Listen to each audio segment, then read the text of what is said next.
系统绑定我的时候，我刚用鞭子抽了谢宇一顿。他发出尖锐的报名声：宿主快住手！他可是未来把你赶出家门，让你横死街头的男主啊！我垂眸看向谢宇，他跪坐在我脚边，双手被捆绑在身后，上身赤裸，身上遍布伤痕，似乎是察觉到了我的视线。他抬眸看向我，面无表情，眼眸冰冷，不带一丝感情。系统害怕地说道：宿主，现在收手还来得及，快给男主松绑擦药，嘘寒问暖。我冷笑一声，一巴掌抽了过去。会咬人的狗，多抽几下就乖了。谢宇被我打得头偏向了一边，喘息着，他胸膛起伏，跪坐的下身紧绷，看上去忍疯了。我抬起他的下巴，直视他的双眼。谢宇的眼眸黑沉沉的，看人总有种压迫感。即便他现在被绑着，被迫跪着，被抽得浑身是痕，却依旧没有落至下风的感觉，反而有种一旦松绑，随时会扑上来咬断你咽喉的危险感。我问他，知道我为什么打你吗？谢宇不说话，死死地盯着我。我拍拍他的脸，不知道，就跪着，跪到我午睡醒了为止。我们在一起去学校上课，好吗？我起身，饶过他去了卧室。轻薄的裙摆拂过谢宇的脸庞，他黑眸深沉，半晌缓缓闭了眼。谢宇是我偶然间得到的玩具，他皮囊好，能力强，上大学没多久就成了校园里的风云人物。我见了他几次就开始追求他，但他始终对我视若无睹。我第一次追人就屡屡受挫，自觉面子上过不去，便找人调查他，才知道他家境贫寒，母亲又生重病，拼死兼职干活也凑不齐医药费。正好我钱多到用不完。我跟他的关系其实很简单，我给他花钱，他当我的狗。我这个人报复心重又记仇，对他的那点喜欢还不足以抵消我追求他丢掉的脸面。特别是谢宇这张脸，每次我看到他望向我无波无澜的样子，我就很想让他这张脸浮现出别的情绪来。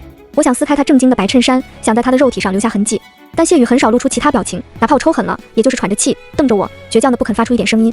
他似乎是知道我想看到什么听到什么，便更是忍着，面无表情，一言不发。而现在我从系统那里得到了一些新的消息，据他所说，我生活的世界是一本男频小说，谢宇是男主，未来会逆袭成商界大佬，而我是小说中的恶毒女配，让他前妻受尽屈辱的疯子。谢宇在爬上去后，第一个除掉的就是我。系统还说我跟谢宇的身份其实互换了，我的亲生母亲在我出生的时候调包了我和谢宇，所以我所拥有的富贵身份也是假的。谢宇是真少爷，我只是个假千金，这也是小说中的爽点之一，但换到我身上那可就不是爽点了。我可不想去过谢宇那样的清贫日子，他吃得惯的苦我一个也吃不下。系统哭着道：那宿主你为什么还打男主啊？你这样不是更招仇恨吗？等事情暴露，你下场只会比小说里写的还要惨。你现在赶紧去给男主松绑吧，跟他乖乖认错，把人放回去。我出声打断道：不要。随后说道：你绑定我是要干嘛来着？系统闷闷地说道：刷男主好感度啊，然后改变你原先悲惨的结局。都怪我来的时间太晚，你已经跟男主维持这样的关系1个月了，别说刷满男主好感度了，他对你好感度不是负数就不错了。我说道：那你不如查询一下谢宇对我的好感度多少。系统一边查一边说道：不是负数我吃屎，好感度95%，这怎么可能？是不是出 bug 了？肯定有问题，不是我有问题就是男主有问题，怎么会有人天天被抽还这么爱的？他又不是神经病。我打了个哈欠，他就是呢，情绪可以遏制，表情可以控制，但生理反应无法压抑。每次我对他动手，谢宇表情冷漠，可身体却热得不行，热气会长到脖子，红到耳根，双眼会泛上水雾，眼眸会湿润。他以为自己克制住了，但其实他的每个毛孔都在叫嚣着让我靠近，让我触碰，任我鞭打。但我从来没有真正如他意过。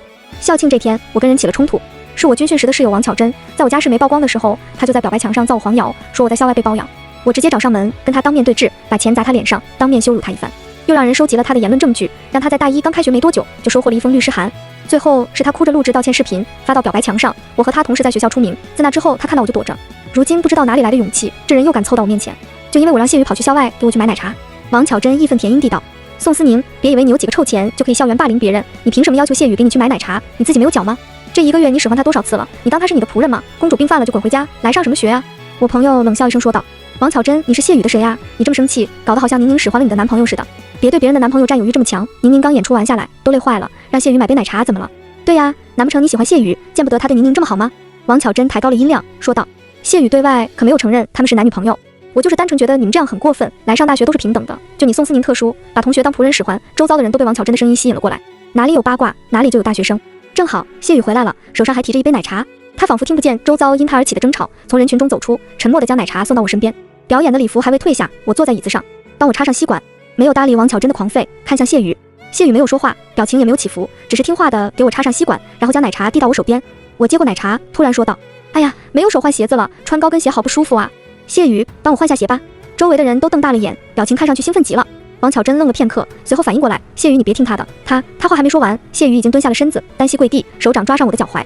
我冷不丁地哆嗦了一下，因为室内空调温度低，我的脚有些冷，而谢宇的手掌是热的，他握得不轻不重，但还是在我脚踝处留下了指痕。他将我的高跟鞋缓缓退下，我只看得到他的头顶，看不清他脸上的神色。喝了口奶茶，转头看向面色苍白的王巧珍，恶劣一笑：你说对了，我确实把他当仆人使唤，要不你问问他要不要跟你走。我漫不经心道：只要他同意，我是愿意放过他的。谢宇当然会同意。王巧珍脸上展露出了莫名的自信，他志在必得道：谢宇同学，我知道你是被迫的，你跟他在一起，脸上从来没有笑容，你肯定很烦宋思宁一直骚扰你。我脚尖轻抬了一下，在点到谢宇下巴之前，被他一把抓住，握在手心。我瞳孔微缩，颤了一下，半晌道：“跟你说话呢，你很烦我骚扰你吗？”谢宇在给我系鞋带，沉声道：“没有。”我笑道：“要跟他走吗？”随即轻声道：“这是你唯一可以走的机会哦。”谢宇愣了一下，系统在我脑海中说道：“宿主，你真要放男主走啊？虽然他好感度高，但正常人都受不了，天天被这样虐待，能跑肯定跑了。”我不说话，看着谢宇，他摇摇头，声音微哑：“不走。”考上大学之后，家里就给我在学校附近买了套房子，正好给我拿来金屋藏娇了。一到家，我就扒了谢宇的上衣，指腹按在了还未消下去的鞭痕上。我指尖沿着他细长的鞭痕缓慢研磨，感受着头顶的呼吸逐渐沉重，他在缓缓向我靠近。我一把把他推开，趁手的地方就放着鞭的绳子，我一伸手就能拿到，就能熟忍地用在谢宇身上。1个月的时间也够长了，本来我对他的兴趣都减少了许多，可系统的出现又让我对他再次起了兴致。谢宇闭了闭眼，大概是以为我又要打他了，但这次我没有，我上前一步，在他诧异的目光中抚上了他的脸颊，他的身体。谢宇，今天你让我很高兴。谢宇错愕地望着我，我迎上他的目光，手掌向下滑，食指勾着他的牛仔裤边缘，引着他跟着我走，带他进了卧室。这是第一次带着他进入我的卧室，以往他只有睡在客厅沙发、睡在地板上的份。我坐在床上，抬头望着他，跪下。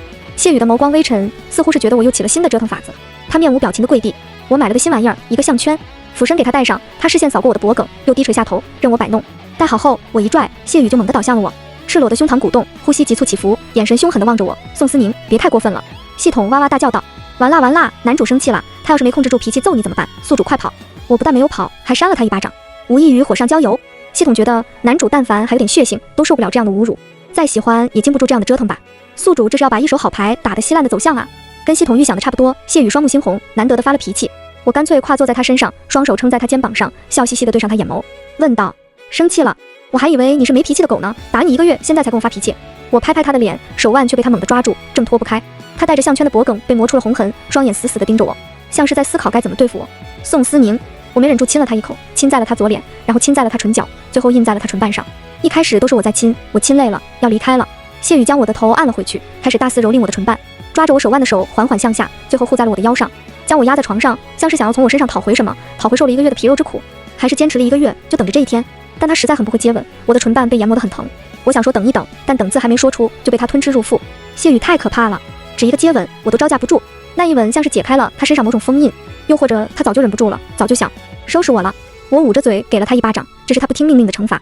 虽然他可能并不觉得一巴掌是惩罚，那之后我经常能感受到谢宇落在我身上灼热的目光，仿佛要将我烫化了。但当我的视线落到他身上，他就收起了情绪，仿佛对我的一切都不在意。有次聚会，我有些喝醉了，就打电话让他来接我。包厢内灯红酒绿，杯影交错，声音嘈杂，不断有男的上来要跟我喝酒，但我被吵得心情不大好，都拒了。谢宇站到我面前的时候，脸色不大好，大概也是对这样的环境很是厌烦，却又不得不来接我。幽宁宁，这你男朋友啊？被我拒绝过的一个男人端着酒杯，不屑地上下扫视着谢宇，他们对他也有所耳闻。我笑了下，不是，他还不配。谢宇的神情隐在黑暗之中，我看不清他脸上的表情，只是从他紧握成拳，放在身侧的手看出他内心的不平静。那人笑得更加肆无忌惮，那就是舔狗喽。哎呀，要不是我们宁宁魅力大呢，学院里谁都看不上的高岭之花也跟在你屁股后面跑。还是说看咱们宁宁白富美，想攀上人家当小白脸吃喝不愁啊？周遭响起了一片嘲弄的笑声，但谢宇却没有给他们任何反应，这倒让他们觉得有些无趣了。那人似乎对谢宇的无视有些上火了，把酒杯往桌子上一放，说道：“叫谢宇是吧？既然来了，那就坐下来跟我们喝一杯。按照咱们这里的规矩，你来晚了得干1瓶。”谢宇不理他，我揉了揉有些干涩的眼睛，将下滑的吊带重新拉回肩膀上。那人见人不搭话，更加恼怒了，站起了身，但他比谢宇矮半个头，根本起不到任何威慑作用。老子跟你说话呢，你聋了还是哑巴了？我蹙眉道：“我好像没有给你使唤他的权利。”那人似是没想到我会开口，笑道：“宁宁，这么多人看着呢，给哥一个面子。”我回道：“你谁呀？”那人脸色难看，却不敢跟我对上，悻悻地坐了回去。他怕的不是我，是宋家。宋家多么大的权势啊！不得不说，我亲生母亲的眼光真好，这一换就给我换了20年的富贵日子，叫我怎么舍得拱手还回去呢？我转而看向谢宇，他神情依旧没有变化，没有因为在场任何一个人产生情绪。我转而笑着说道：“不过你前话说的不错，谢宇是该喝点，就那瓶吧。”我手指着桌上的1瓶白酒，看向谢宇，笑道：“喝完它。”系统在我脑海中尖叫：“宿主，你这是干嘛呀？你这样是在走恶毒女配的老路啊！再多的好感也经不起这样败吧？这么做白月光都得成范米粒。”谢宇喉结滚动，低头俯视着我。我微微仰头，我很不喜欢这个姿势，很想伸手拽住他的衣摆，将他狠狠往下扯，让他跌坐在我身前，让我能够俯视他。还不喝吗？喝不完有惩罚哦。谢宇，我喜欢听话的狗，别耽误我的时间。不知道是哪句话触动了他。谢宇弯腰拿起桌上的白酒，倒在杯子里，然后一饮而尽，接着再倒。周遭的人都停下了手头上的事，饶有趣味地看着他，看他一口气喝完1整瓶白酒，都发出了吵闹的起哄声。还有人说我训狗真有手段。谢宇擦了擦溢出唇瓣的酒水，再次看向我的黑眸，深沉的可怕。他看上去一点没醉。我光是沾了点酒水就有些醉意了，难不成宋家基因里带着千杯不醉？我有些不大高兴的起身，又道：“你要不再喝一瓶？”谢宇一把抓住我的手腕，死死扣着，双眼紧盯着我，仿佛我再说出什么不尽如人意的话，他就能扑上来咬断我脖子。我反手就是一巴掌，重重的巴掌声在包厢内响起，所有人都近身看向我们。我甩了甩打疼的手，再凶一个试试。我甩开谢宇的手，率先离开包厢。我前脚到家，谢宇后脚到。我拿起沙发上的玩偶就砸向他，他也不躲闪，任由东西砸到他脑袋，然后弯腰捡起放在货架上。过来跪着。我脚上的高跟鞋还没换下来。谢宇沉默地跪在我身前，我一脚踩在他胸膛前。他猝不及防被我这么一踩，下意识伸手抓住了我的脚踝。我说道：“放手。”谢宇抬眸看我，我才发现他眼眸有些充血，仿佛在压抑着什么。我问他：“知道今晚错在哪吗？”谢宇沉默不语。我心知他不会说，他骨头很硬，哪怕挨一顿打也不会开口说。我先前总是想看看，到底是我手上的鞭子硬，还是他的嘴更硬。事实证明，我就是把鞭子抽断了，也不能从他嘴里听到想听到的。谢宇就是有本事让我从生气到更气。我扔掉了鞭子，或许我应该尝试另外一种方法。我收回了脚，隐约感觉谢宇投来的目光带着几分遗憾。我挑眉，伸手拿了一条皮带，熟稔地将谢宇的双手捆绑在身后，转而又来到了他身前，轻轻抬起他的下巴，与他对视。但你今晚很听话，让我很有面子，好像是应该顶一点奖励。谢宇瞳孔陡然放大，最后我没有听到从谢宇口中听到想听到的，但他轻而易举地从我口中听到了想听到的喘息。恍惚间，我好像看到了他黑沉的眼眸中闪过一丝笑意。正在这时，门铃响起，谢宇不想管，他只想做一件事。我推着他的胸膛，喘着气道：“是我点的外卖，送那个的。”谢宇愣了下，随后深深看了我一眼，起身走出房门。他的上衣早就被丢在了沙发上，此刻光裸着上身，我欣赏了下他的背影，起身关上了房门。在房门关上前，我对上了谢宇瞬间黑下来的脸，微微一笑：“谢宇，想明白今晚错在哪，明天早上记得告诉我。晚安，祝你好梦。”谢宇脸死黑，他睡的这个屁！我如愿以偿地看到了谢宇脸上露出了我想要的表情。洗了个澡，一整夜都睡得格外舒服。第二天起床吃早餐，我看到谢宇眼下的青黑，惊讶道：“亲爱的，昨晚睡得不好吗？”谢宇瞥了我一眼，还是那副不讨喜的死人样。我真该把昨晚他的脸拍下来作为纪念。谢宇吃东西一向很快，我吃什么都慢吞吞的，没有我的允许，他只能在餐桌上等我吃完，然后收拾碗筷和剩菜剩饭。我问道：“想了一个晚上，有想到自己做错了什么吗？”谢宇面无表情，半晌开口道：“不应该凶你。”我勾了勾唇，训了1个月了，他还是第一次在我面前张嘴承认错误。还有呢？谢宇表情空白了一瞬，他可能想破脑袋也想不到其他的错误了。我今天心情好，也就不与他计较了。没有第一时间认错，也会成为一种错误哦。记住了吗？看着谢宇黑着脸点头，我满意的笑了。没过多久，剧情就来到了身世败露的时候。我那对常年见不到面的父母回了老宅，说下午要宣布一件大事，让我和我哥早点回家。我到宋家老宅的时候，我哥正坐在客厅沙发上，戴着金丝眼镜，敲打着键盘，俨然一副被社会毒打了的社畜样。我一屁股坐在他旁边。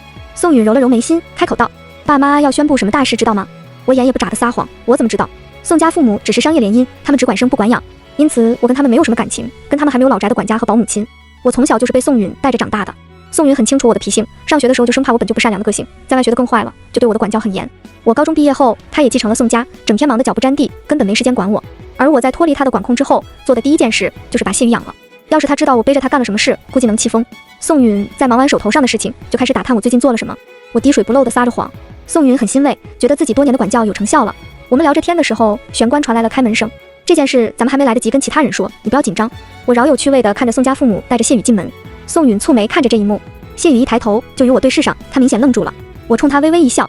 宋允抬了抬眼镜：“爸妈，这位是？”父母对视一眼，看向我的眼神有些尴尬，但还是有条不紊地将事情经过都讲了一遍。我漫不经心地听着，像个局外人，一点没有身为故事主人公的自觉。我感受到一股灼热的目光落在我身上，不用猜都知道是谁的。我回望过去，谢宇坐在父母的身边，眼眸毫不避讳地盯着我看，像是在思考着什么。最接受不了的大概就是我身边的宋允，他看着亲子鉴定，又看了看我和谢宇，艰难道：“爸妈，就别把宁宁送走了吧，咱们家也不缺多养个人的钱。送走他妹妹去吃苦，开什么玩笑？”宋母笑道：“不送走，报错本来就是意外，也是一种缘分。宁宁的亲生母亲还生着病，照顾不了你们，索性就都留下来，都是宋家的孩子。”这个时候，宋家父母还不知道这场报错是我亲生母亲故意为之，而他们留下我，也不是因为对我真的有什么感情，而是我成年了，正好长得还不错，再过几年就能送去联姻了。如果他们知道我勾搭了谢宇，肯定马不停蹄的就赶我走了。我就这样多了一个名义上的哥哥。而在认亲之后，我都没有再去找谢宇。学校放假，父母让我们都搬回老宅，大概也是想让谢宇尽快的融入宋家，加深彼此的情感羁绊。看得出来，他们对谢宇还挺看重的，也不知道是因为谢宇太过优秀，还是主角光环太亮眼了。从房间出来，谢宇迎面朝我走来，避无可避。他将我堵在墙角，盯着我一言不发。在我不耐烦想开口的时候，他说道：“你早就知道了。”我挑眉，笑眯眯道：“怎么看出来的？难怪先前碰上他，他看我的眼神都有些冷，大概是觉得我是因为知道真相才故意接近他的吧。这个就真的有点冤枉我了。但如果我真的提早知道，我确实会因为这个故意接近他，玩弄他。”我忽然向前一步，谢宇下意识想后退，又忍住了，就这么看着我靠近他，喉结缓慢滚动。我说道：“一招翻身做回人了，开心吗？”谢宇蹙眉，我对上他的双眼，缓缓开口道：“我觉得我们该结束那样的关系了。我可不想因为你丢了宋家给我的荣华富贵。我们以后就好好做兄妹，好吗，哥哥？”谢宇本该生气的，从宋思宁口中蹦出的一字一句，都促使着他心底的怒火烧得更旺。但末尾的那一声甜腻腻的哥哥，就像是从天而降的一盆水，将他熊熊燃烧的气焰灭了个干净，只留下一阵青烟和余火。什么哥哥？情哥哥吗？这话从面无表情的谢宇嘴里蹦出来，我还是有些惊讶的。谢宇陡然逼近，在我没反应过来的时候，搂住了我的腰，将我压得离他更近了一点。我们鼻尖相抵，呼吸交错。谢宇死死盯着我，一字一句道：“你哥会这样对你吗？宋宇会这样对你吗？”他想亲我，我眼疾手快，伸手挡在了我们的唇瓣之间。他亲在了我的手掌心，却没有立刻移开，而是闭眼吻在了上面。我感受到我手心传来一阵如湿的痒意。谢宇不知何时睁开了双眼，他盯着我，起唇轻咬住了我的小指，唇内的舌尖轻舔我的指腹。不知道我哪里给了他错觉，他又要吻上来，再度被我挡住了。一而再再而三的拒绝，让他有些急了，看向我的眼神有些凶恶。什么意思？宋思宁，玩完了就想扔？你当我是什么？你以为我是什么好惹的人吗？你休想跟我撇清关系！我抽了他一巴掌，他安静了。我注视着他，问道：“是要继续做我的狗吗？只有乖狗才能有奖励。”谢宇眼眶微红，抓住我的手腕，吻上我的手掌心。我搂住他的脖颈，说道：“回我房间。”房门一关上，他的吻就压了下来。可能因为是在老宅，父母都在家，哥哥也在，我们在他们的眼皮子底下，在我的床上纠缠。我回应的格外热烈，系统100%的好感度播报不断在我耳边回荡，每响一遍都像是谢宇无声的告白。我们在对方的身体上留下痕迹，一直到暮色降临才精疲力竭。谢宇下床收拾散落一地的衣物，他的背上布满了我的指痕，直到他穿上了衬衫，错乱的痕迹才消失在我眼前。我和谢宇在人前几乎不说话，所有人都觉得我们不熟。饭桌上，宋家父母不断给他夹菜，跟他闲聊。谢宇要么不回，要么回一个字。宋父宋母给他夹的菜，他都放在了盘子里，一口没动，看着都尴尬。我没忍住笑出了声。瞬间，餐桌上的人视线都落在了我身上。宋母蹙眉道：“好好吃着饭，笑什么？一点教养没有。小雨回来到现在，你也没有一点表示。要不是当年报错了，他能在外吃那么多年的苦吗？”谢宇蹙眉说道：“跟他没关系。”宋允不满道：“妈，报错跟宁宁有什么关系呀？他当年自己长腿跑你旁边的呀。”他翻了个白眼，继续道：“宁宁我养大的，你骂他没教养，不就是在骂我没教吗？他妹妹不杀人放火，强抢民男就不错了。”我在宋母开口前，抢先给谢宇夹了块肥肉，扔到他碗里。“哥哥快吃。”谢宇愣了一下，耳根红了红，低头将肉塞嘴里。我笑着问道：“好吃吗？”谢宇点头。人前我们说的话不超过5句，然后我们的言语都淹没在唇齿之间、床底之间。有时我能从阳台的落地窗前看到楼下交谈的父母，他们根本不知道摇晃的窗帘之后，他们的养女在他们在外吃苦多年的亲子身上寻欢作乐。但纸包不住火，有些事情只要稍加留神就会发现。我和谢宇的荒唐事还是被父母发现了，他们不但知道了，还知道我包养谢宇的2、3事，以及当年是我亲生母亲故意调包婴儿的真相。几件事叠加在一起，简直给我判了死刑。宋母颤抖着手指着我骂狐狸精，说宋家什么时候亏待了我。宋允看着那些照片不敢相信，他养了那么多年的妹妹居然还是养歪了。宋母大骂了一通之后，宋允弱弱的开口道：“说不定谢宇乐在其中呢。”宋父吹胡子瞪眼，就要上手来打他。宋允一个闪避，嘴硬道：“一个巴掌拍不响吧？这种事情怎么就一定是我妹妹的错了？谢宇他不愿意，他那么大体格，我妹能按得住吗？”大门打开，谢宇喘着气站在那，显然是赶回来的很急。我坐在沙发上，好像跟这一切都毫无关系。谢宇缓了缓，走到我身边：“我自愿的，我喜欢他。”宋允指着谢宇道：“看我说的什么？怎么就是我妹妹的错了？我养出来的孩子什么样我不知道，你们2个养过小孩吗？就嚷嚷他妹妹没杀人放火就不错了。”宋父宋母气得脸都抽了，他们是绝对不会允许亲子和养女搞在一块的。本来留我下来就是为了日后联姻做准备，结果他们想要的作用一点没有发挥到，反而将自己的亲生儿子勾得跟亲生父母作对，更别说还有我亲妈那前科在，更是让他们如鲠在喉。宋父拿出一张支票摆在我面前：“我们不逼你，你可以留在宋家，但宋家的一切跟你没有关系，我们也会对外宣布真相。有我们在一天，你不可能嫁进宋家，小雨之后会有家世相当的妻子，年少的这点感情又算得了什么？”宋父接着道：“但你还有一个选择，拿走这3个亿，远走高飞，从此不再出现在小雨面前。对外，你的身份依旧，只是不能回宋家。”他知道直接让我滚出宋家会让宋允不满，谢宇或许也会跟着我一块离开，所以开出了这么个条件。他想让谢宇看清我是个什么样的人，是个会为了金钱权利毫不犹豫抛弃他的人，是个不值得喜欢的人。谢宇想开口说什么，宋父直接道：“小雨，你喜欢他就得尊重他的选择，不是吗？”他的眸光瞬间暗淡了下来。我接过支票，爽快道：“谢了。”我马上收拾东西离开。我目不斜视地与谢宇擦肩而过。谢宇真值钱。当天晚上，宋父就给我订了去国外的航班，我没去，转头坐车去了隔壁省游玩。宋允酷酷往我卡上转钱，心疼得直掉眼泪，说最迟明年就把他爸从董事会踢出去，到时候等他称霸家产，他就把他接回来。哥哥，妹妹呀，别苦着自己，男人多的是，喜欢你就多抢几个回去养着，哥给你打钱。哥哥，谢宇算个屁，我妹绑他都是看得起他，不然他有人要吗？哥哥，什么玩意儿啊？我妹玩他儿子怎么了？还敢说你没教养？我看他儿子才没教养，自愿的事情装什么欲擒故纵？哥哥，不说了，哥要加把劲了，争取下半年把爸赶出家门，风风光光的接你回家。我笑出了声。我在隔壁省买了套带院子的别墅，在一个雨夜，门外传来了门铃声。我打开门，门外站着湿透了的谢宇。白衬衫紧紧贴着起伏的胸膛，腹肌若隐若现，水滴顺着脖颈向下滑，滑入了被衬衫掩盖住的静谧之地。他朝我步步紧逼，我指尖点在他的胸膛上，他像是被定身了一样停住了脚步，双眼像是锁定了我一般，紧盯着我不放。谢宇开口道：“为什么把我拉黑了？”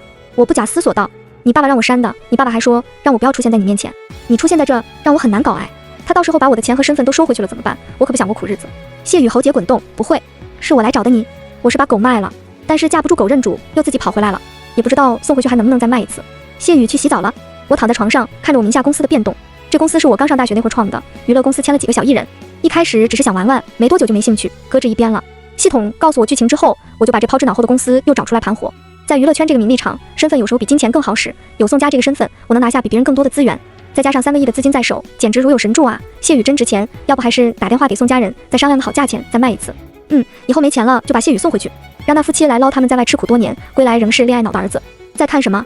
谢宇抽中我的平板，看到平板壁纸是一个裸着上半身的腹肌男时，脸黑的堪比墨水。他出来只围了条浴巾，上半身赤裸。谢宇一把抓住我的手，按在自己的腹肌上。平时看的还不够吗？我沉思了片刻，道：“你们给人的感觉是不一样的，看男人当然得多种多样的看了。”谢宇脸更黑了，他身子压了下来，与我十指交握。帮你赚了3个亿，没有奖励吗？我指尖描摹着他深邃的眉眼，我说了，乖狗才有奖励，你是我的乖狗吗？叫2声。谢宇咬着牙道：“你别太过分了。”我伸长了手臂要去勾手机，我打个电话给宋先生，就说他儿子在我手上，赎金3个亿，不然就撕票。汪汪！谢宇截住了我伸出去的手，现在乖狗有奖励了吗？我笑着看他红透了的耳根、面颊、脖颈，却仍旧装作云淡风轻、浑不在意的样子。有了！我翻身而上，跨坐在他身上，将他压在身下，好好享受。门铃声再度响起的时候，已经是第2日下午了。昨天胡闹太过，太累了，可能是我主动太刺激谢宇了。昨晚他兴奋得像是嗑了春药。我起身去洗漱，谢宇亦步亦趋地跟着。洗漱完毕才去开的门，门外站着我哥。宋允见到我时脸上笑容刚刚绽开，看到我身后抱着我的谢宇时，又瞬间垮了下来。谢宇刚被抛弃了一回，正是没安全感的时候。他以一种极具占有欲的姿势抱着我，将脑袋搭在我的肩膀上，半掀着眼皮看着我哥。我说道：“哥，这跟我可没关系，他自己跟过来的。”谢宇也跟着喊了声哥哥。我哥拳头紧握，嘴角抽搐，一副见了鲜花插在牛粪上无法忍耐的样子。在看到我的时候，他眼角又开始抽了。一个亲弟弟，一个亲手养大的妹妹，2个人搞在一起，他连哪个是猪哪个是白菜都不好定义。他该高兴他的恶魔妹妹强取豪夺的人喜欢上他了吗？可是他亲弟弟好像也不是很正常的一个疯子。算了，这俩绝配。宋云把带来的东西塞我手上，你俩锁死，然后面无表情地关上了大门。谢宇温热的唇下1秒就落在了我的脖颈间。手机传来一道信息提示音，宋允给我发来一条消息：玩够了给他送回去，爸妈对他正式在意的时候，到时候被发现了少不了麻烦。谢宇的声音在我耳边响起，在想什么？我说道：在想要不要跟你爸妈敲诈勒索，你说第2次给你卖个什么价格比较能让人接受？谢宇神情自然，还是3个亿吧。我说行，然后给宋父宋母发去消息：你们儿子在我手上，赎金3亿打我卡上，不然撕票。宋父骂骂咧咧的打来电话，给我挂断了。他气急败坏的给我发来好几条短信，威胁我要将真相昭告天下。我回道：哇，我好怕呀，再不爽快点，你儿子要被我玩坏了哈。宋父妥协了，他们黑着脸出现在我的别墅门口，将3个亿的支票递给我。我将谢宇交到他们手上。宋父说道：滚去国外，别让我在国内看到你。我说道：国外，这是另外的价钱。我直接把门关上，隔绝了他气得跳脚的骂声。第2天就搬去了另外一个城市，在那又买了栋别墅。谢宇在我到的第2天就跑回来了，他抱着我索要奖励。累了之后，我拍了张他的睡颜发给宋父宋母，给钱2个字，简单霸气，还透露了点不耐。这次他们给的钱够多了，说让我滚去国外。我马不停蹄的跑到国外去买了套房。谢宇第2天晚上到的我家门口，这次还带了个行李。他们不应该想着驱逐我，而应该砍断他儿子的双腿。我再次给他们发去照片的时候，他们服了，认命了，发来一句：送你了，滚。我有些遗憾不能拿谢宇赚钱了，但看向厨房穿着围裙忙活的身影，没事，好歹狗是乖的。全文完。